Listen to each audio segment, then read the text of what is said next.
It's Friday, May 10th. I just got a shower, looking pretty rough. It's actually the last day that I'll be home by myself. Last weekday. Been having a rough go of it the last couple days. I'd say mentally.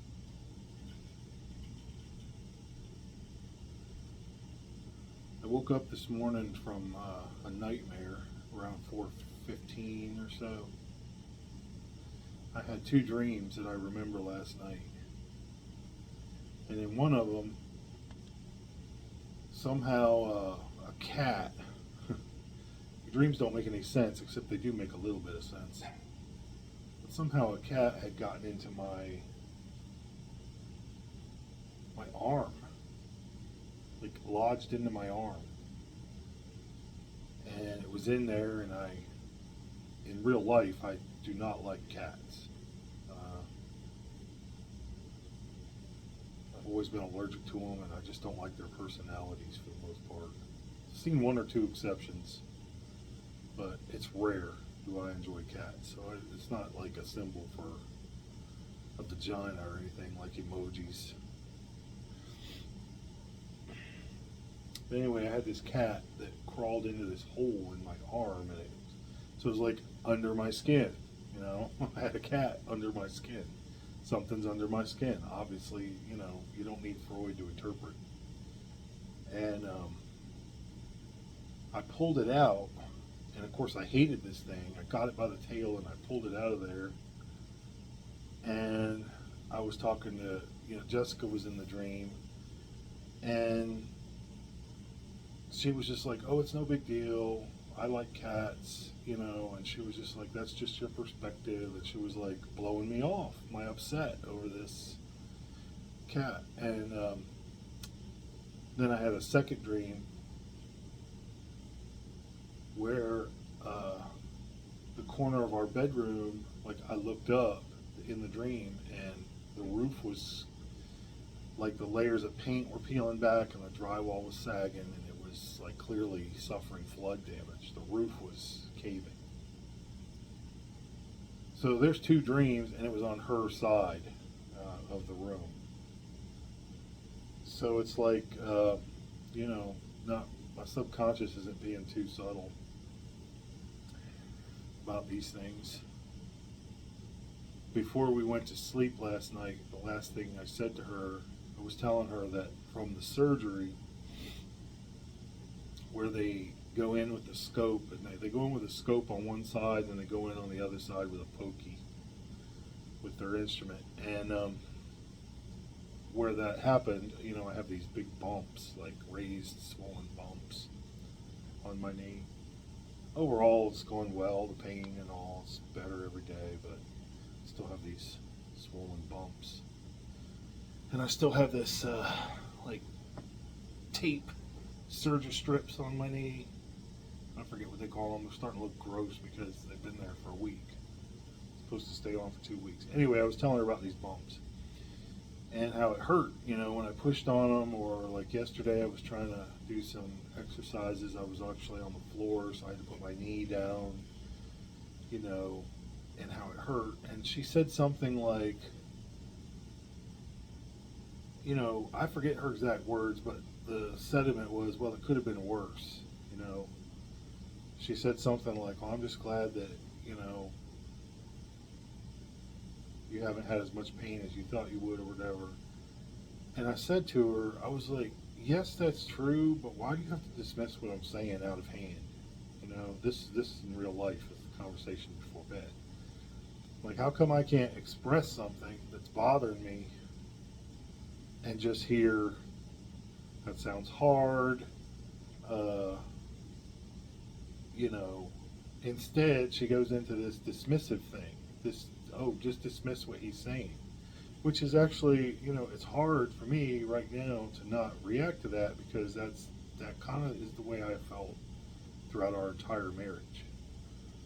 That I say things and she gives me some reason, or she labels me, she says I'm a pessimist, I mean, the fact of the matter is, since I was in my 20s, I have had just almost non-stop health problems. You know, the whole time I worked at Pepsi, I was struggling with my knees and ankles and feet because it was such a demanding, and everything hurt. At the end of the week, everything hurt. It was a very demanding job. And time I left Pepsi, I had some kind of problem in my lungs. They thought it might be cancer. It turned out to just be, I had pneumonia. I had all kinds of aggravating problems by the time I left Pepsi. And it was basically uncontrolled asthma. It took a year and a half of these shots called Xolair shots that I got once a month to put those symptoms down. And I'm very grateful that they've been put down. And I only took the shots for about a year and a half, and that was probably 5 years ago, and I'm still not showing any symptoms. So thank the Lord. It's not that I'm not grateful when I can get help and get things repaired and stuff, but there's still a suffering to it. And it wasn't long after I left Pepsi that I broke my ankle, and that's something that, yeah, it's better, but that was in 2020. It's now 2024, and I still feel it. If I move a certain way or whatever, I still feel the pain. Or if it's rainy, or if it's cold, my ankle stiffens up. I had to have surgery, and that was terrible, terrible time. So, I get that some things are worse than others, but it doesn't. It's like I tried to explain it to her. It's like you're saying, there's starving kids in China, so I should eat my corn pops or whatever. When what I really want is Cocoa Puffs. It's like just trying to make an analogy. But she wouldn't like that if she was expressing some feeling or some emotion or something was hard in life and I tried to fix it or I was dismissive of it. She wouldn't like that, but yet she does that. And so I think that's kind of like what led to the dreams. Maybe, I've got something under my skin and the roof's collapsing. And I have kind of been feeling just overall having depressed thoughts. I've been thinking a lot about my son and his wife and how that all went down in Brunswick County, North Carolina. What a shit show that was. And now, I guess everyone there has this perspective, including my son, that his parents are toxic people and they're not real Christians. I don't know what they think. It's insane. It's insane to be around people for 8 years and I don't know. But it's more upsetting to me that my son seems to be, like the last time I talked to my son, we were just texting. He said something like, I couldn't have asked for better parents, I couldn't have asked for a better upbringing or whatever. Well, then why you turn around and cut your parents out of your life? And totally devalue everything that your parents try to tell you and teach you. It's just, it's beyond my understanding. I can't comprehend human behavior.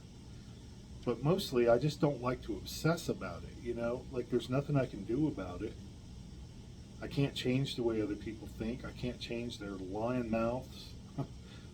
There's just things I can't do that I don't have control over, and it's very hard for me to just go, oh, okay, and not think about it. Dr. Sharp has said that's because, the way I'm wired, and, my parents were highly emotional people, both of them.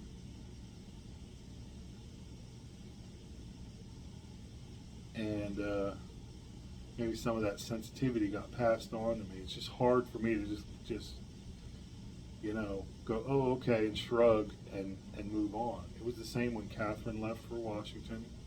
I had 2 weeks where I was just so upset. Jessica wasn't upset at all. And I was like, what's the deal? Why is this bothering me so much? So that's the skin that I'm in, the situation I'm in, is that things bother me that don't bother other people, that other people don't even think about.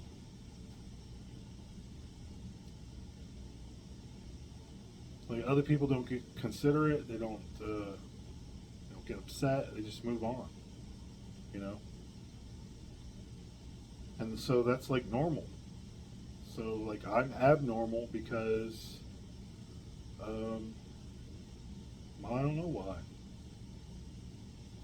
You know, I don't know why I have nightmares and why I have these persistent thoughts that I can't trust people. You know, like, for example, right now, I made a list of things that I wanted to accomplish this week, and it wasn't a big list because I knew I'd be recovering from surgery. But, and some of the things I've done, I mean, I've checked off most of the list. So, like, I've tuned the guitar and ordered new strings because I want to get back into playing guitar, strumming the guitar. I've, you know, taken care of laundry and cleanup and things that I was putting off. I still have a phone call to make today. But that's what I was leading up to, is that the stuff that I haven't done is the human contact stuff. So I had on my list to call 3 old friends of mine back in Delmarva, to call the Medicaid office for my boys. They need some information. And I haven't contacted any of those people. And it's the last weekday when I'm being home, day alone. And like, when I think about, and the honest truth is, I don't want to call anybody. I was thinking about this in the shower, even with like my sister and brother who live here in North Carolina. They're, I don't know, 3-4 hours away. I hardly ever have contact with them. And I'm not even sure why. There's like, it's like that seems to be the hurdle for me. You know, I've tried through the past year. I mean, that's how I got the knee injury, or that came to the crest of the hill or whatever. Is I was out there walking. I was trying to help myself. You know, I realized that I was depressed and I'd crash, and I was trying to get movement and sunshine. I'm trying to get out there every day and just start to feel better. You know, get that movement in. And it seems like every time I try to do something exercise-wise, I end up with a new injury. That's what happened then. Even right now, I did push-ups and stuff yesterday after I made a video, and I've got like soreness now in my right elbow. Like, what's next? Tendonitis? I don't know. But the thing that I haven't recovered, you know, so I'm striving in these other ways. I've gone back to work, you know. I'm trying to move. I'm trying to get my sense of energy back, but it seems like wherever connections are with God, with Jessica, and with everyone else, I just can't seem to get it together. I just don't feel anything. I just don't. Um, it's like I don't know what to do with them. You know? It's like when me and Jessica are together, she doesn't say anything. Like, we literally just sit. And she doesn't talk to me. I don't know how things are going in her life, yeah, except for work. I mean, she'll tell me about some of the stuff at work, and then I get lost because she's talking about all this. She's not good at telling stories, so she uses names and talks about people and talks about systems of input and data, that things that I don't understand, and I just go deer in the headlights because I don't have any frame of reference for the stuff that she's talking about. That's the only thing that she's really passionate about, like talking about, is like stuff at work. So we sit around, we don't say much, we watch TV. Just watched Fallout, loved it. First season. But there's not a lot of connection. We get in bed, I barely touch her. She rolls over, goes to sleep. And it's been that way for a long time. Just don't feel like a sense of connectedness to her. But the same is true of God. The same is true of like old friends and my extended family. You know, I think some of the things that transpired in the last few years, which it really, really had people say this, but it really has been one thing after another, just one thing after another, just going nonstop, just pressure of life and stress.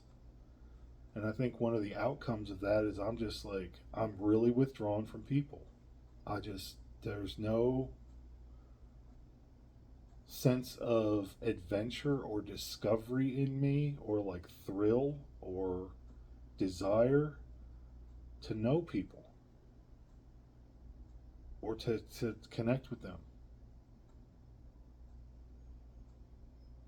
And at the same time, while all that is true, I'm also very lonely. And I wish that there was someone I could talk to.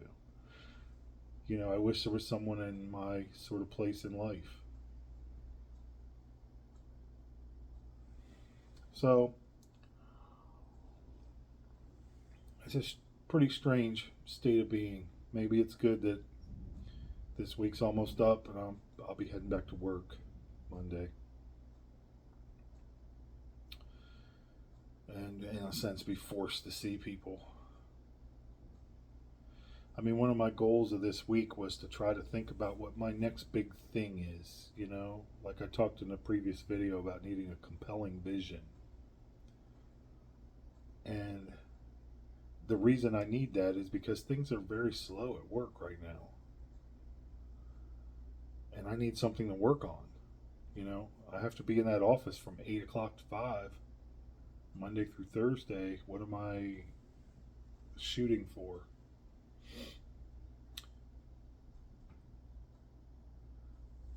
So that's the events of the day, or the dreams of the night.